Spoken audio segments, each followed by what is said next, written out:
ایک لڑکی کا کردار اتنا مضبوط ہونا چاہیے کہ مرد کو اس تک پہنچنے کے لیے اللہ سے رابطہ کرنا پڑے۔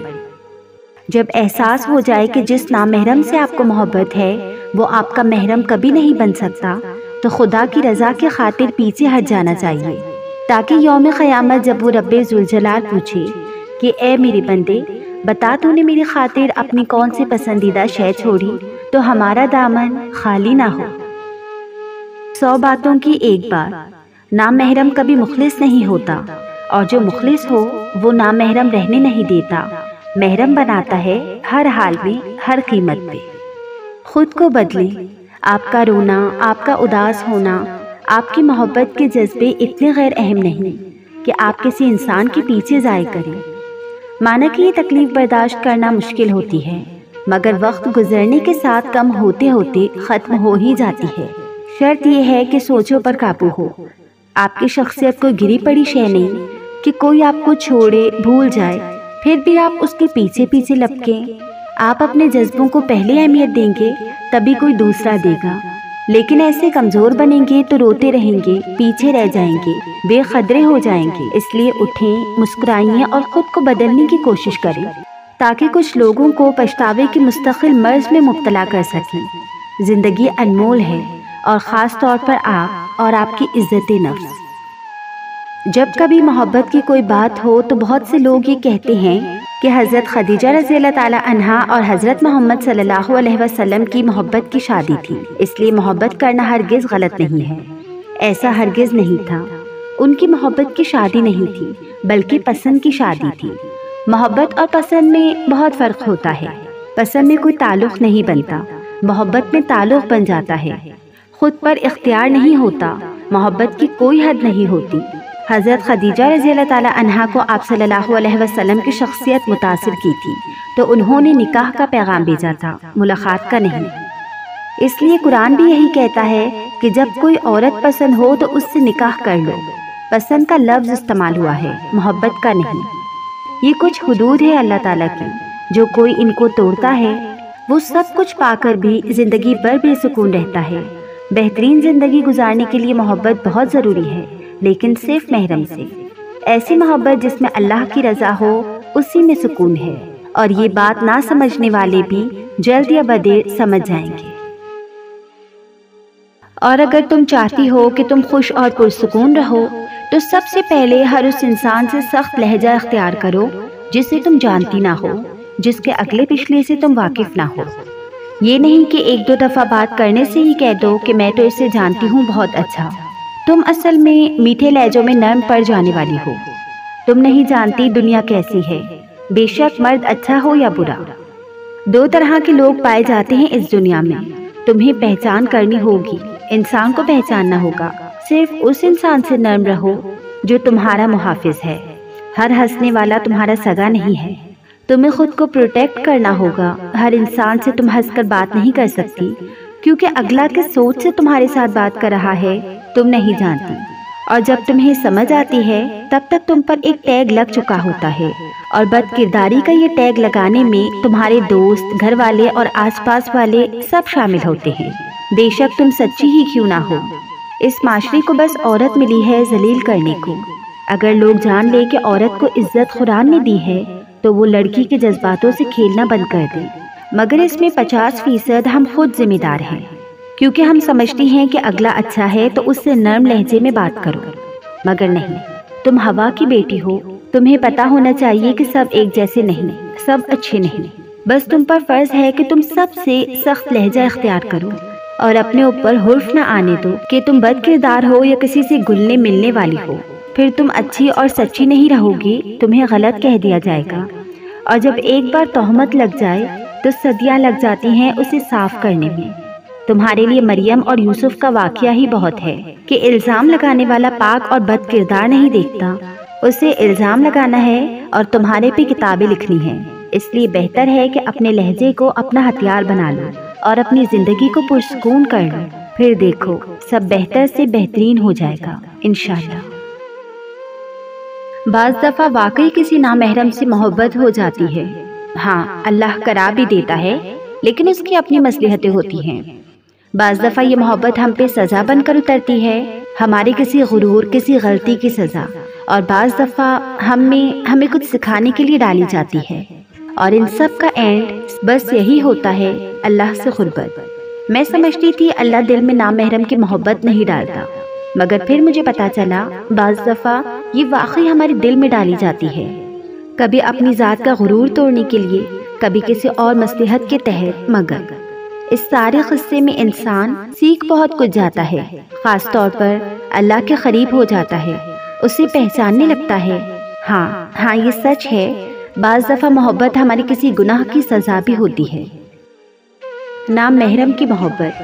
میں جانتی ہوں کہ آپ کے لیے اتنا آسان نہیں ہوگا نامحرم سے ریلیشن شپ ختم کرنا۔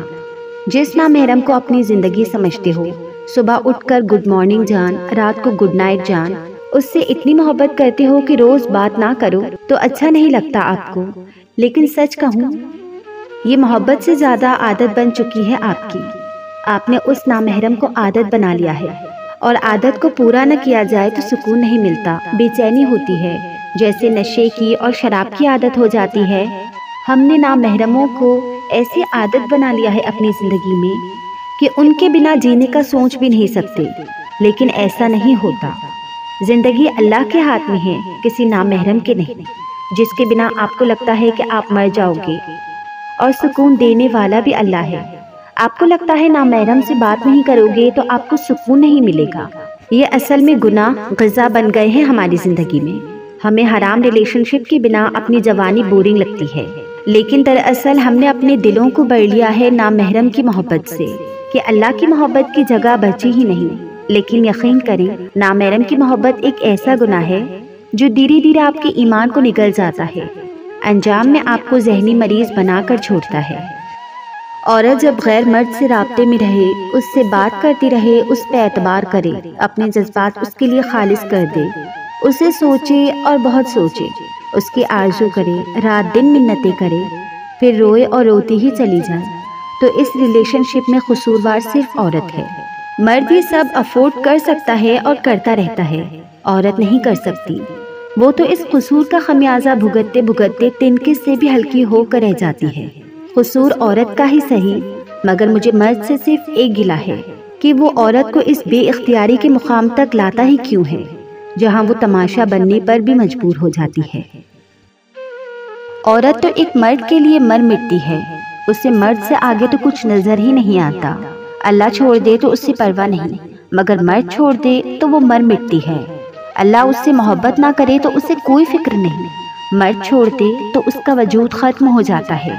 اللہ ناراض ہو جائے تو کوئی دھیان نہیں آتا، مگر مرد ناراض ہو جائے تو وہ سولی پہ لٹک جاتی ہے۔ مرد کو منانے کے لیے وہ دو جہان ایک کر دیتی ہے، مگر اللہ کو منانے کے لیے وہ ایک مرد کو نہیں چھوڑ سکتی۔ مرد کو منانے کے لیے وہ ہر رشتہ چھوڑنے پہ تیار ہو جاتی ہے، ماں کا، باپ کا، بہن بھائی کا، اور اللہ کے لیے۔ مرد کو جب کسی عورت سے محبت محسوس ہوتی ہے تو ابتدا میں بہت طوفانی ہوتی ہے، مگر یہ در حقیقت محبت نہیں ہوتی، ایک طرح کا چیلنج ہوتا ہے۔ بنت ہوا یہ محبت دیکھ کر خود پر فخر کرنے لگتی ہے، ہوئی نا ناقص العقل۔ در حقیقت مرد نے اپنی تلاش مکمل کرنی ہوتی ہے جو اس کے سامنے عورت کی شکل میں موجود ہوتی ہے۔ بہت مشکل ہے یہ کہنا کہ مرد محبت بھی کرتا ہے، اور اگر کرتا بھی ہے تو تناسب بہت کم ہے۔ وہ خود بھی شاید محبت اور تجسس میں فرق نہیں کر پاتا، لیکن جب اس تجسس اور محبت کا خاتمہ ہوتا ہے تو اس محبت کا بھی خاتمہ ہو جاتا ہے جس کے حصول کے لیے وہ دیوانہ ہوا جا رہا تھا، اور پھر ایک اور تلاش کے لیے آغاز سفر۔ یہ جو محبت ہوتی ہے نا، بہت ذلیل و خوار کرتی ہے انسان کو، رسوا کر کے رکھ دیتی ہے۔ جانتی ہو ایسا کیوں ہوتا ہے؟ کیونکہ اللہ ہمیں نامحرم سے محبت کی اجازت نہیں دیتا، اور جو لوگ اللہ کی بات نہیں مانتے پھر وہ لوگ ذلیل اور رسوا ہی رہتے ہیں۔ جس شخص کے ساتھ آج آپ کا حرام تعلق ہے، جس کی وجہ سے آپ اللہ کی نافرمانی کر رہی ہیں، جس کی وجہ سے آپ اسلام کی حدود پار کر رہی ہیں، سوچو وہ کل روز محشر آپ ہی کے خلاف بات کرے گا۔ میں نے کانپتے ہوئے لہجے میں کہا، میں نے وقت نہیں گزارا تمہارے ساتھ۔ وہ ایک پل کے لیے خاموش ہوئی اور سسکتی ہوئی آواز کے ساتھ بولی، لیکن وقت گزر گیا نا، ہر وہ محبت جس کا اختتام نکاح نہیں ہوتا وہ وقت گزاری کہلاتی ہے، چاہے وہ سچی محبت ہی کیوں نہ ہو۔ وہ نامحرم اور گناہوں کی ایک دلدل، ایک ایسی دلدل جس میں گرنے والے مسلسل دھنستے چلے جائیں، ایک ایسی کال کوٹھڑی کہ جس سے باہر آنے کا کوئی راستہ نظر نہ آئے، اضطراب، بے چینیاں اور الجھنیں۔ ہاں، ایسی ہی ہوتی ہے نامحرم کی محبت۔ نامحرم کی محبت آپ کے ایمان کی تجارت کا نام ہے، جس میں آپ روز تھوڑا ایمان بیچ کر بدلے میں وہ محبت خریدتے ہیں جس میں نہ عزت ہے اور نہ سکون، کیونکہ سکون صرف محرم کی محبت میں ہے اور اللہ سے بڑھ کر محرم کوئی نہیں ہے۔ نامحرم کے منہ سے وفا کی باتیں جیسے ابلیس کے منہ سے خدا کی باتیں۔ ایک لڑکی میچیور تب ہوتی ہے جب وہ یہ بات سمجھتی ہے کہ اس کا محرم صرف اس کا باپ، اس کا بھائی، اس کا شوہر اور اس کا بیٹا ہے، کسی پانچویں انسان کی اس کی زندگی میں جگہ نہیں۔ کبھی اپنے دل کو اتنا نرم نہ کرو کہ یہ نامحرم، ناجائز رشتے تمہیں لے ڈوبے، اس جہان میں بھی اور اس جہان میں بھی۔ اور ایک بات یاد رکھیں، قرآن پاک میں مرد اور عورت کی دوستی کا ذکر کہیں بھی نہیں ہے۔ اس متعلق اللہ پاک نے فرمایا ہے، اور جو تمہیں پسند ہو اس سے نکاح کرو۔ اور ایک بات ہمیشہ یاد رکھیں، اپنے تعلق کو ہمیشہ پاک رکھیں، صرف اللہ سے مانگیں۔ اگر آپ کو کوئی چیز پسند ہے، کوئی شخص پسند ہے، تو اپنے رب پر بھروسہ رکھیں، وہ من پسند انسان تم تک لے آئے گا، مگر مقررہ وقت پر، اور تم حیران رہ جاؤ گے۔ اور ایک بات ہمیشہ یاد رکھیں کہ ایک وفادار مرد کبھی بھی عورت کو ملنے کا نہیں کہے گا، چاہے وہ پبلک پلیس پر ہی کیوں نہ ہو۔ وہ ان لفظوں میں ہی بات مکمل کر دے گا کہ مجھے آپ کی عزت زیادہ عزیز ہے۔ عورت کی بربادی کا وقت تب شروع ہوتا ہے جب اسے مختلف مردوں سے اپنی تعریف سننے کی عادت پڑ جائے۔